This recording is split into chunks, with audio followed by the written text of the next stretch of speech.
¿Lo hizo con vos? ¿Cuándo tenías qué edad? 14, 15 años. Y lo hizo Con recientemente mi hija. con tu hija, que tiene qué edad. Ahora tiene ella 16, pero esto pasó cuando ella tenía 13 años. La valentía de ellas merecía justicia.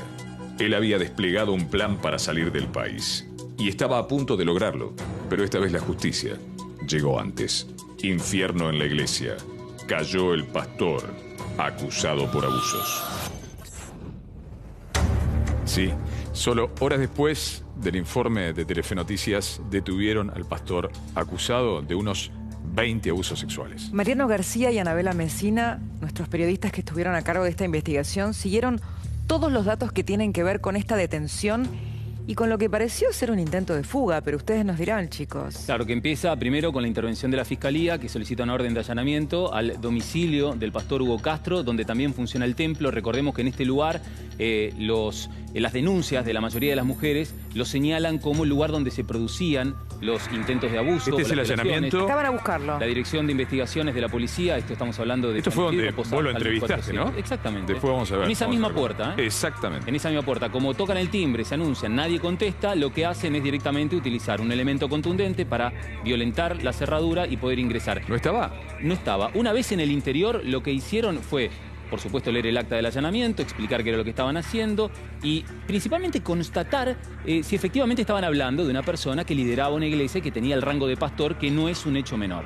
Y no estaba en el lugar. Y vos te preguntás dónde está. Sí, sí. Porque estuvo prófugo el pastor hasta que el fiscal de la causa Fuensalida hizo una investigación de paradero. ¿Cuál era el plan? Bueno, fugarse, escaparse a Chile. Pero repasemos de qué manera el fiscal llegó a dar justamente con el pastor. El 19 de octubre veíamos la entrevista de Mariano García ahí en la puerta del templo. 4 días después de esta situación, el pastor viajó a Mendoza, donde tiene familia, fue concretamente a la casa de su hermano. El 25 de octubre, este hombre se hizo un hisopado con la intención, según los investigadores, de cruzar a Chile, porque para viajar a Chile necesitas un hisopado. ¿Qué pasa después de esto? Bueno, finalmente el 27 de octubre, este hisopado da positivo y queda internado en una clínica de Mendoza. O sea, no se puede fugar a Chile, digamos, porque le da COVID positivo. Exactamente, y queda internado.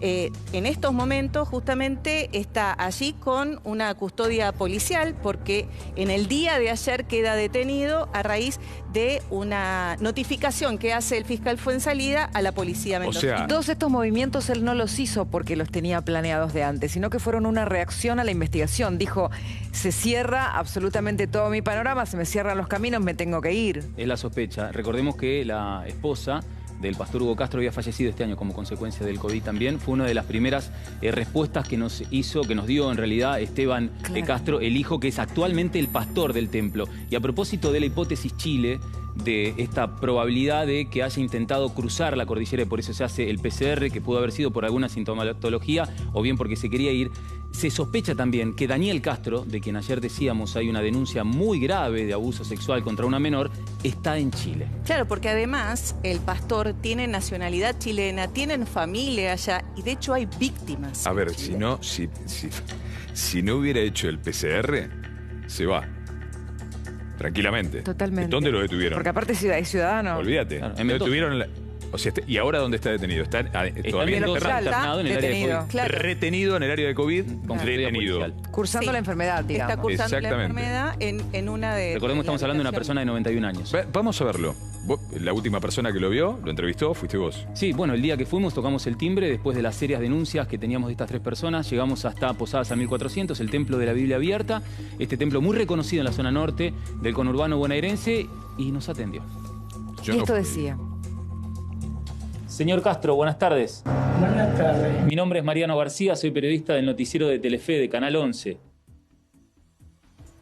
Venía a hacerle una consulta porque hemos recibido una serie de acusaciones contra su persona, denuncias por abuso. ¿Está al tanto de eso?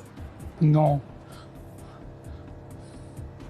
Nunca he sido citado a una comisaría a firmar algo o a alguna fiscalía o que me haya llegado alguna carta o documento, ¿no? Y yo tengo ya 91 años. ¿Usted desconoce las acusaciones que hay contra usted, señor? Bien del canal. Pero un segundito, ¿sí? ¿Qué tal? ¿Qué tal? Buenas tardes, Sí. ¿cómo le va? ¿Usted quién es, señor? El pastor de la iglesia, el hijo del Señor. Ah, bien, nosotros somos del equipo de Telefe Noticias, venimos porque recibimos una serie de denuncias de personas que dicen que fueron abusadas sexualmente por el señor Hugo. Bueno, el señor tiene 91 años, ¿sí? Es el pastor de la iglesia por muchos años, pero lamentablemente esta gente se ha ensañado en contra de la iglesia después de la muerte de mi madre. La iglesia tiene 65 años, con una trayectoria impecable. De ¿Ustedes niegan todas las acusaciones? Totalmente. Las denuncias que hay en la justicia. No hay denuncias en la justicia. Nosotros hemos entrevistado a 3 personas que han hecho denuncias. Sí, no hay 8 denuncias. No hay 8 denuncias. ¿Pero hay alguna denuncia?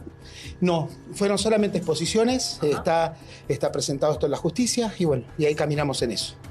De todas maneras, le podemos brindar información para que se pongan en contacto con nuestros abogados y más nada. Está claro que no era así. Hay denuncias, es más, después del tenemos informe la causa. hay más. Hay más Claro, denuncias. y aparecieron más después de que se conoció el informe. Pero aparte, ¿Amenazaron a las chicas que hablaron con nosotros? Perdón, Sí, las sí, sí. víctimas. Bueno, tanto Anabela como yo recibimos mensajes de las víctimas diciéndonos, ustedes tengan en cuenta esto, el templo evangélico, como cualquier iglesia, agrupa a los fieles del barrio. O sea, una de las víctimas vive enfrente de la iglesia. Entonces, hay fieles, parte de la congregación, que defienden la postura del pastor Hugo Castro. ¿Con quién se van a enojar? Con las chicas que lo denuncian. Entonces, ahí se generó una relación tensa que termina con algún tipo de hasta agresión física a familiares de las víctimas Dios mío. y con algunas de las víctimas que directamente decidieron, me encierro en mi casa porque tengo miedo de salir a la Es que calle. les han mandado carta documento a los familiares para que no sigan hablando, para que estas víctimas se vuelvan a callar. Bueno, Pero ya hablaron. y decíamos que eso también es una evidencia futura, ¿no? Esa amenaza, una evidencia futura de alguna responsabilidad, ¿no? Pero más allá de eso, y de que surgieron nuevos casos después de esta denuncia, hay que recordar que estamos hablando de abusos que se produjeron a lo largo de 40 años. Que no se trata de ese viejito inofensivo que vemos, que obviamente hoy tiene 91 años, sino de una persona que detentó mucho poder como el líder indiscutido durante un tiempo sostenido muy importante de varias generaciones que iban al templo. Y los abusos ni siquiera se circunscriben a Argentina. Enseguida vamos a ver un caso de Chile. Pero ahora vamos a verla a ella, a Miriam. Vive en Nueva York y sufrió un intento de violación a manos del pastor. Miriam, ante todo, gracias por su testimonio. Me imagino que se encuentra conmocionada porque esto esté saliendo a la luz y le queríamos pedir que se lo cuente a la audiencia, que le cuente a la audiencia de Argentina qué le pasó a usted. Hola, sí, buenas tardes. Cuando yo tenía 11 años, más o menos entre 11 y 12 años de edad, empecé a sufrir los abusos primeros. Hasta que un día con mis padres, nosotros vivíamos en la ciudad de Luján, fuimos, mi papá por reuniones pastorales, ¿no? Fue al lugar y nos llevó a nosotros, nos quedamos a dormir. Yo me quedé durmiendo en el cuarto de su hija. Era un día domingo a la noche, el día lunes su hija fue a la escuela. Cuando ella se levanta para ir a la escuela, este señor entra al cuarto e intenta abusar de mí. Esto tiene que haber sido como a los 13 años más o menos, pero los abusos siguieron así como hasta los 15, 16 años míos. Miriam. O sea que en forma reiterada él de alguna manera buscaba, la acechaba a usted, que era solo una niña, y buscaba atacarla. Y en ese momento, digamos, ¿usted qué hizo? Me imagino su miedo ante una situación que era muy difícil de manejar siendo tan chica. Por supuesto sabía que era malo, pero en ese entonces no había una posibilidad de decírselo a mis padres, porque ellos nunca iban a creer. O sea, era imposible que este hombre fuera capaz de hacer todo lo que hacía. Él siempre aprovechaba las ocasiones.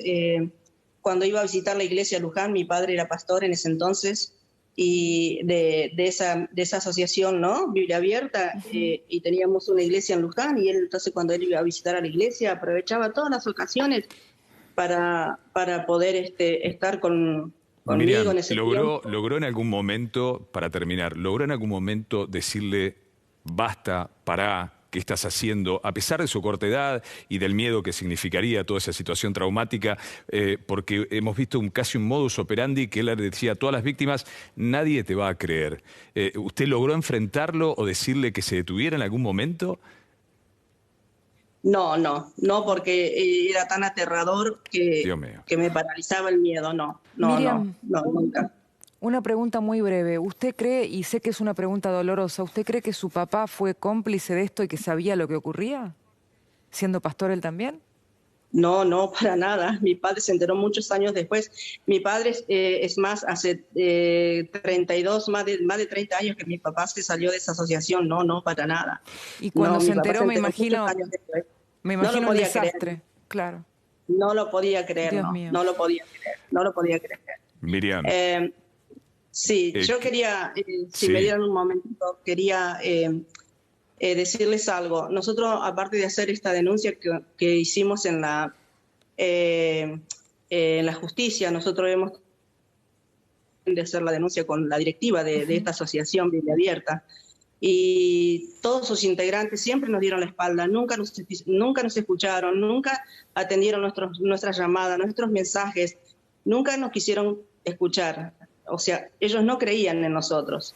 Por lo tanto, lo que yo quiero decir en mi nombre y en nombre de todas las mujeres que están, mis compañeras que han sido abusadas también, decirle que para nosotros ellos, al saber, porque ellos sabían todos estos años, fueron décadas de abuso, ellos estaban enterados, pero siempre se mantuvieron al silencio.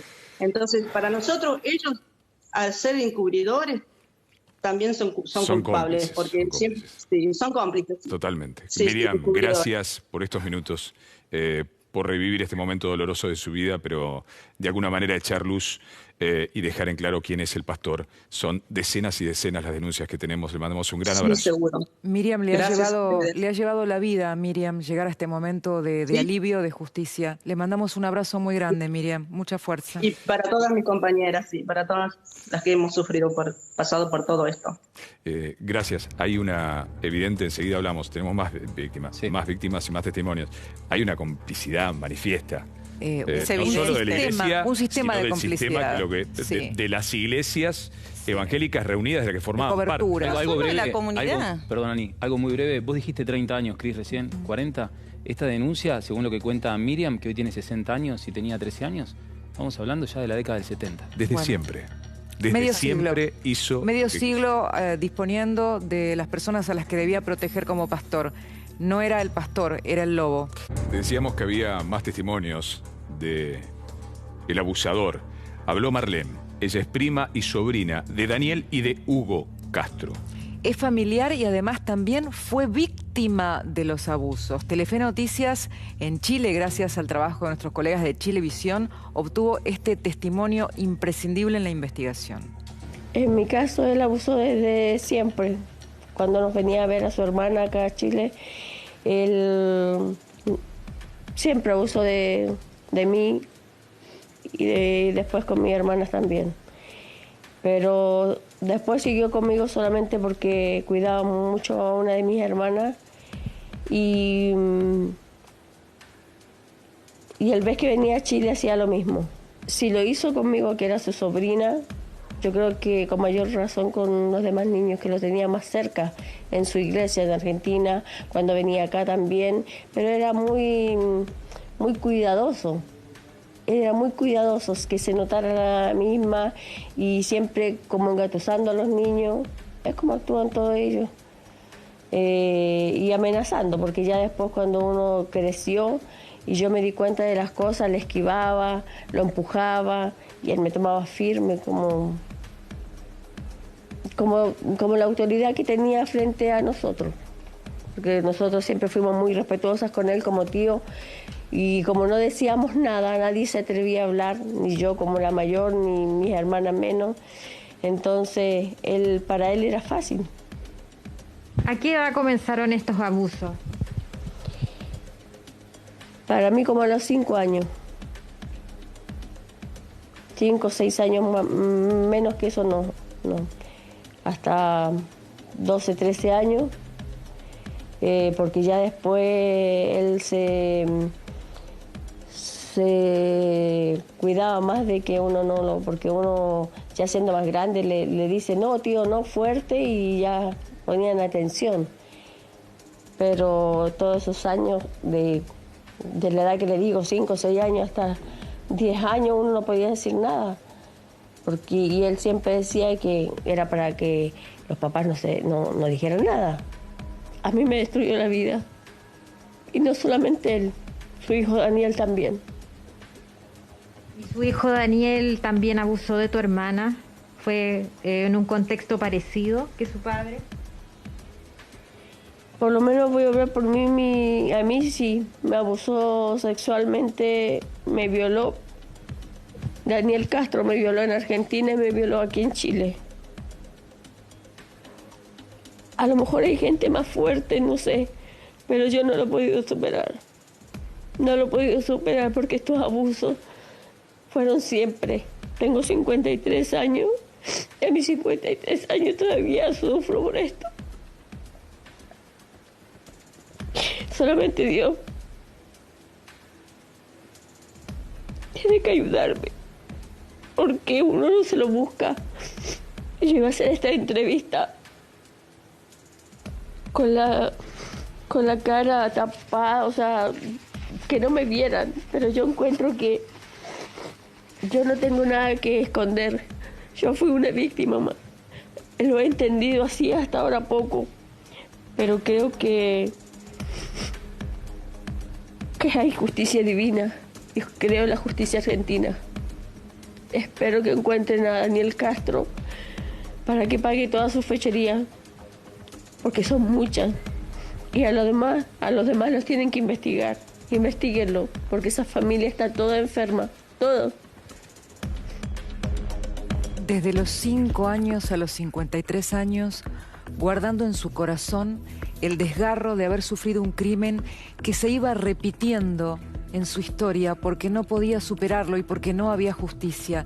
Marlene ha sido valiente, ha sido generosa y está buscando lo que merece, la verdad y la pena para los delincuentes. Pero es durísimo el testimonio. Marlene necesita ayuda. Agradecemos mucho a nuestros colegas de Chilevisión por esta entrevista y esta posibilidad de conocer más de estos 2 depravados. Ya son 2 y los 2 alguna vez tuvieron una denuncia. Recordémoslo. Sí, exactamente. Tanto Hugo, el padre, como Daniel, que tiene reiteradas denuncias de abuso y también de Era un modus violaciones. operandi familiar. Sí, Y acá ya es el tenemos clan Castro. violaciones. Claro, de eso hablábamos del grupo de los Castro, ¿no? Para tratar de explicar un poco la cantidad. Apliquemos el sentido común, porque muchas personas cuestionaron los testimonios de las víctimas, que es terrible. ¿A quién se le puede pasar por la cabeza que una persona va a poner la cara en una cámara de televisión para contar las vejaciones que sufrió cuando tenían 5, 7, 16 años? ¿Quién se le puede ocurrir que están mintiendo? Solo aquel que no tiene argumentos para defenderse, por eso los Castro Pero atacan vos a las entendés víctimas. de lo que me refiero, ¿no? Está Porque clarísimo. Esteban lo primero que hace es dar vuelta al discurso, decir que se quieren quedar con la iglesia. Por Dios. O sea, vos Y vas que a intentar- mienten. Y las trata de mentirosa. Vas a decir con lujo de detalle en el templo, en el atril, en el baño, primer piso, acá, allá, pasó esto y no me pasó a mí, le pasó a ella.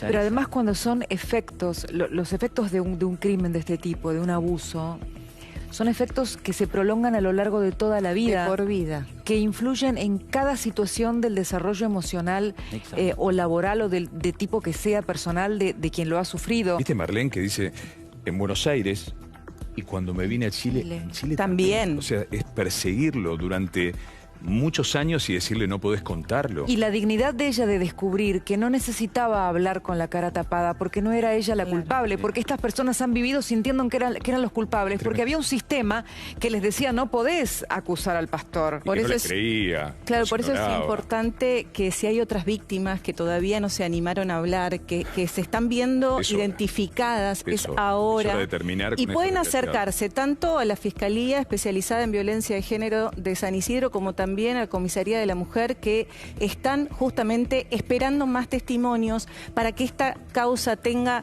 ya creo que los testimonios contundentes para poder acusar a esta familia. Hay uno detenido, el otro, andá a saber dónde está. También hay que agarrarlo y meterlo preso. Y pensar se que- pudra en la cárcel. Piensan que está en Chile. Pensar que ostentaban la autoridad en nombre de Dios, ¿no? Eran el mismísimo diablo. Ni perdón de Dios. ni perdón de Dios. Felicitaciones a ambos por la investigación. ¿Sí? A veces, Felicitaciones. cuando Sí. se hace ruido, definitivamente las cosas pasan. La No debería ser justicia así, se mueve, pero lamentablemente. por esas víctimas vale la pena. Gracias, chicos. Gracias. Ok.